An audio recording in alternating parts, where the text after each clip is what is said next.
runti wanaagsan daawadayaashana meel kastoo aad joogtaan kusoo dhawaada muuqaal cusub. waa mid ka mid ah kuwa ugu qurux uguna soo jiidashada badan aktarada dalka Hindiya.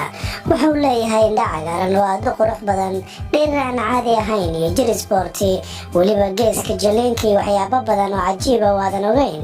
halka uu yahay mid ka mid ah kuwa ugu fiican islamarkaana ugu firfircoon qoobka ciyaarka caalamka. waxa uu sameeyaa qoobka ciyaarada ugu adag, taasi oo u suuragalayn jilayaashii kale inay sameeyaan. waxa uu ku dhashay jilaaga caanka ee Hrithik Roshan bishii Janaayo 1974 magaalada Bombay ee dalka Hindiya. wuxuu ka dhashay qoys Hinduusi ah. waa canuga milkiilaha mid ka mid ah shirkadaha soo saara aflaamta ee Rakesh Roshan. hooyadiina waa Pinky Roshan, waa gabadha soo saaraha Unji Prakash. sidaa daraaddeed Hrithik wuxuu kusoo barbaaray qoys faneed isagoo yaraantiisa caashaqay fanka. waxaa lagu biiriyay dugsiga Scotland ee ku yaala magaalada Bombay, kadibna waxa uu wareegay kulliyadda Sydenham. tareenkiisa faneed wuxuu bilaabay Hrithik waqti hore. jaliinka ayuu bilaabay markii uu jiray da'da 6 sano, isagoo kasoo muuqday aflaamta Asha filimkii Abka Divana 1980. waxa uu sii watay waayihiisa qoobka ciyaarka. xidiga jilaaga Bollywoodka caanka ee Hrithik Roshan ayaa feel ahaan sanadkii 2000 wuxuu kasoo muuqday filimkii Kahona Pyar. filimkaasi wuxuu sababay inay soo muuqato muhiimadiisa jilaaga u dhashay wadanka Hindiya Hrithik Roshan. filimkaasi waxaa ka qayb gashay weji cusub, waana gabadha lagu magacaabo Amisha Patel. waalidkii Rakesh Roshan ayaa isagu soo saare ka ahaa filimkaasi. Hrithik wuxuu ka ciyaaray filimkaasi door laba dhinac ah, wuxuuna muujiyay xirfadiisa jiliinka iyo qoobka ciyaarka. waxaana filimkaasi uu xaqiijiyay guulo ballaaran. waxaa loo doortay kii ugu fiicnaa sanadkii 2000, isagoo urursaday abaalmarino dhowr ah. wejigii cusba ee ugu fiicnaa iyo jilaaga ugu fiican jamaahiirta ayaa si weyn u soo dhaweeyay, waxaana xidigan uu noqday habeen iyo maalin mid ku caanbaxay. waqti dambe oo isla sanadaasi ayuu bandhig cajiiba ka sameeyay filimkii Visa. inkastoo wax badan uusan samaynin, haddana waxaa lala cajabay kasoo muuqashadiisa. sanadkii 2000 ayaa waxa uu keenay filimkii Yarden, kaas oo uu ku jilay doorka curyaan caqli ahaana islamarkaana far dheeraada ku leh gacantiisa, sida ninka ay samada uga yimaadeen oo looga badbaadinayo curyaannimada.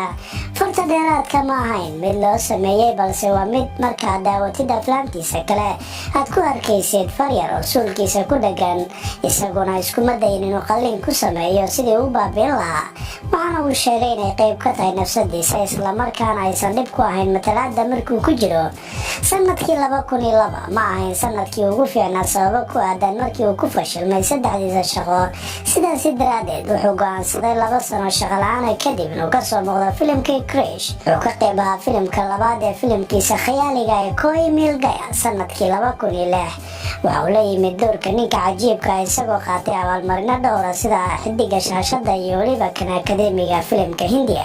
dhammaadkii sanadkaasi wuxuu la yimid filimka Dom 2 oo isagu ahaa qaybtii labaad ee filimka Dom, kaasoo sameeyay guulo ballaaran. sanadkii 2008 wuxuu kasoo muuqday filimka kale ee taariikhda weyn sameeyey, waana filimka Juda Akbar, kaasoo la jilaysay gabadha ugu indhaha qurux Hindiya Aishwarya Rai.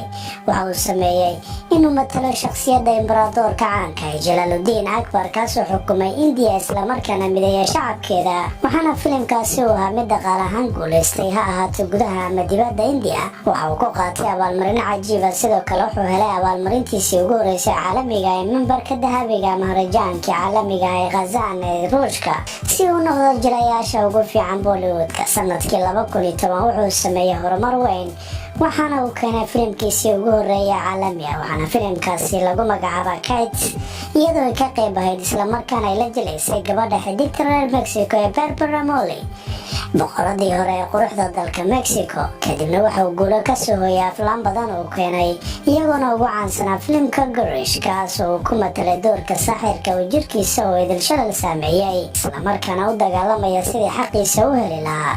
filimkaasi waxa uu ahaa mid ka mid ah kuwii ugu fiicnaa uu jilay. waxa uu guursaday Susan Roshan Khan. gabadhaasi oo ah gabar samaysa diisaanka dikoorada, waxaana u dhashay tiro caruura oo ay isguursadeen bilowgii caanimadiisa sanadkii 2000, balse nasiib darro ay kala tageen sanadkii 2014. sababta furiinka waxaa lagu sheegaa inay ahayd markii noloshiisa ay ka qayb noqotay islamarkaana ay soo gashay gabadha Barbara Molly, taas oo la aaminsan yahay inay kiimika xoogan xidigan u dhacaysay.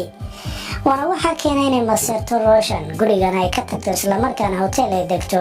laakiin lamaanahan ayaa go'aansaday inay isku soo laabtaan misna noloshooda fursad ay siiyaan carruurtooda darteed. xidigan waa mid ka mid ah kuwa ugu fiican jilayaasha caalamka isagoo ka mid noqday 3 aktar ee ugu qurux caalamka.